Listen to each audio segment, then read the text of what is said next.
latest poll has found that nearly half of Tory voters do not want Boris Johnson to resign. It's a study of 2,500 people. Now, they found 70% thought Johnson should have quit as Tory leader, 21% of them thinking he should have stayed. But here we are, 45% of Conservative voters in the same survey thinking he should not have resigned. The same percentage saying, well, maybe he should have gone.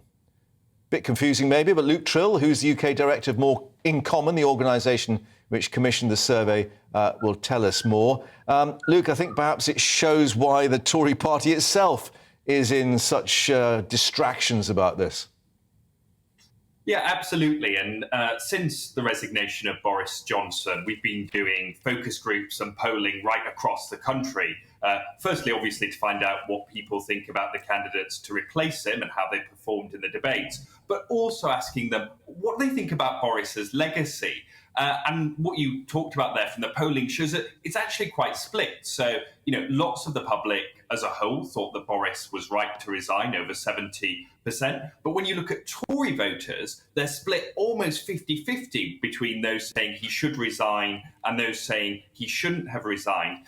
And I think that's because when you talk to people in focus groups about this, they've got a really mixed picture. On the sort of policy side, they've got a lot of positive things to say. So, that vaccine rollout comes up almost every time you talk to voters in a focus group. Getting Brexit done is something that he's credited with. Actually, his leadership on climate change is brought up a lot. And in those crucial red wall seats, people talk about the levelling up agenda. So policy-wise, lots of positives.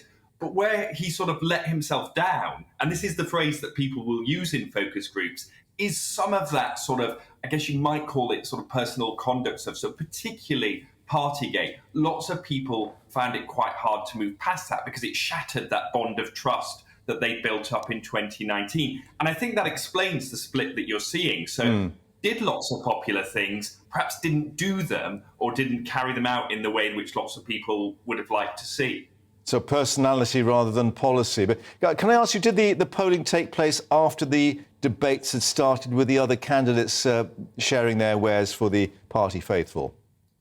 Yeah, so we deliberately split the sample, and we had some before the debate and some after it. So there wasn't a sort of significant sort of shift in people's attitudes to Boris during it. But again, we've also been running these focus groups before and after, and you do get that sense from lots of people. They're sort of saying, "Oh, I understand why he's gone, but actually there was lots that I liked about him." And one of the things particularly that they liked on the personality side was that sense of, actually, he's not this sort of slick, smooth operator that we're used to from politicians. He actually, he also said it like it was. So people like that side as well. So it wasn't all of the personality that they didn't like. It was just this series of, oh, God, can we take another one of these scandals coming out of Downing Street? And, are they talking about him coming back as Prime Minister, if he could possibly stand in the leadership election again? We're not quite sure if that'll take. Or whether he returns in some senior role, maybe from the Lords. Yeah, well, it was really interesting because one of the focus groups we actually did in his constituency in Uxbridge, and we spoke to voters there. And what was really clear, actually, is they really didn't want him to step down as an MP. Obviously, we know some former prime ministers stepped down straight away, like David Cameron did, others like Theresa May.